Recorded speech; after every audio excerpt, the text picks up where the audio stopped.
In my last video, I said I did not know when I would be getting back out here to work on any of this stuff, and that was yesterday. So today, I'm back out here to work on some of this stuff. I have to put the hurricane strapping on a bunch of this stuff. This is the wall I built yesterday, here in the last video. Go check that out. I have to fill in this wall. This used to be a doorway. It's going to be just a wall now out of plate and just studs. It's a non-structural wall.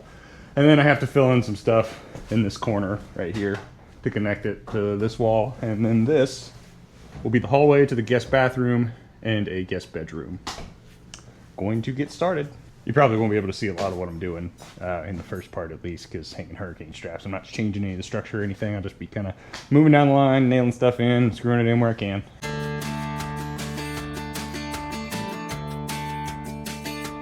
Something cool I realized the other day. So this right here is a hurricane strap made by Simpson Strong Tie. They're the primary manufacturer in the southeastern United States of hurricane strapping. This is what was up here before. This is just maybe 8 or 16-inch thick sheet steel that they cut in the field, bent, and then nailed to use as rafter ties. That was pretty cool. Ingenuity. I don't know if maybe they had like an abundance of sheet steel that they wanted to use and they just cut it and bent it because the code required it back when they redid this, or if they had the foresight to want to strap it down. I don't really know, but either way I think it's pretty neat.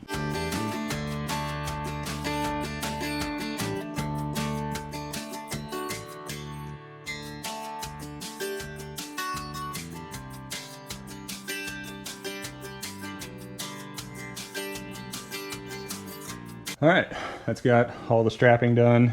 So it's strapped. When I say strapped, it means there's a high tensile connection that's not just nails, so steel. It's strapped between the concrete is through bolted to the floor. The studs are strapped to the bottom plate. The studs are strapped to the header. The studs are also strapped to the top plate. The cripple studs on top of the header are strapped to the header and the top plate, and then the top plate is strapped to the joist all the way across.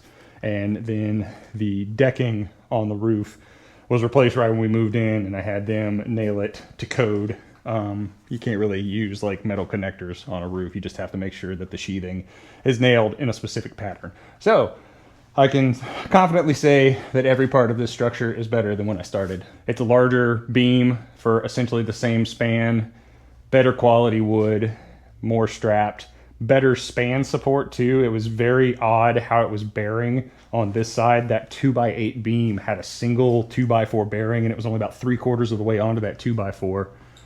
So yeah, just all in all, feel a lot better about how this is now, and it fits the layout of what we're going to be doing with this area. So I'm gonna fill in this door now. Stupid GoPro yet again did not film when I was filming. I don't know, it's definitely not something I was doing, because I made damn sure this time that I set everything up and I hit the film button. I don't know if it's just like turning off during the middle of it and deleting all the footage or what's going on, but I am 100% sure after what happened yesterday that I made sure the thing was recording. But anyway, got the doorway filled in, got this all filled in. This is what the hallway looks like. All this will obviously be drywalled. Bathroom, bedroom door. Coming along nicely. Macy's already starting to plan the aesthetic stuff for it.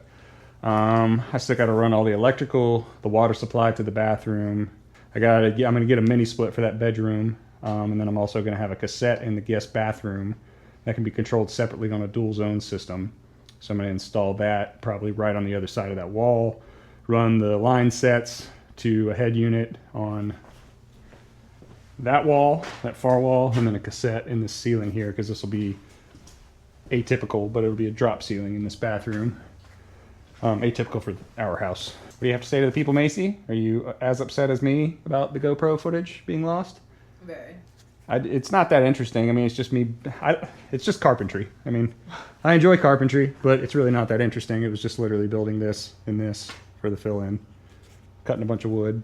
All right, I guess that'll be it for this video. Another short one, but making progress on the new guest bedroom, updated guest bedroom. Probably next thing I do will be to run the plumbing. I'm going to run the plumbing outside through the eave of the roof. We have about a 3-foot overhang, and I'm going to drill through the joist and run PEX 3/4 inch PEX for this bathroom into a PEX manifold like I did for the other bathroom. I was going to run it through the ceiling, but I don't want to do that because if we have a pipe burst, or you don't really get burst pipes in Florida, but if we have a leak or anything, I'd rather it, mess with the stuff on the outside of the house than the inside of the house. The electrical I'm going to run tacked through the ceiling. That'll be just like we did in the bedroom back there, how it'll be under the tongue and groove planks, where it'll be built out with 2x4s and then 1x for a faux drop ceiling. It's not really a drop ceiling, it just gives 3 or 4 inches to run equipment. Then HVAC, like I said, the mini split in there. But the next thing I'm going to do will probably be the electrical. Well, actually, the next thing I'm going to do is clean up this room because it's just scraps and everything. I might reinstall that toilet too as a temporary toilet for now. So yeah, pissed that it didn't record, but happy with the progress. See you next time. JK, Macy reminded me the next thing I'm going to do is actually, I don't know if you can see, but I've already got one of these sistered in because there was a crack in this joist.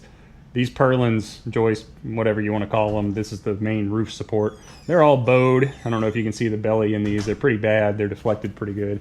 They're 3x6s, but they're 5 1/4 deep by 2 3/4 wide.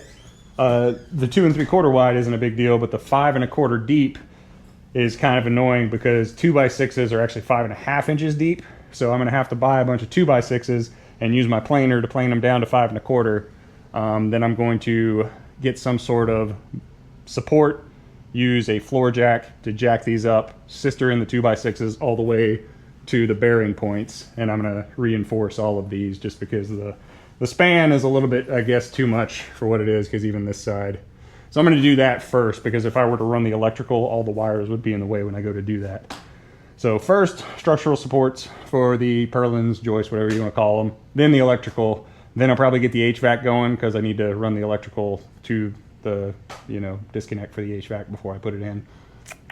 So many things to do. So many things to do. Now, I'll see you next time. Eating big time, ain't she pretty?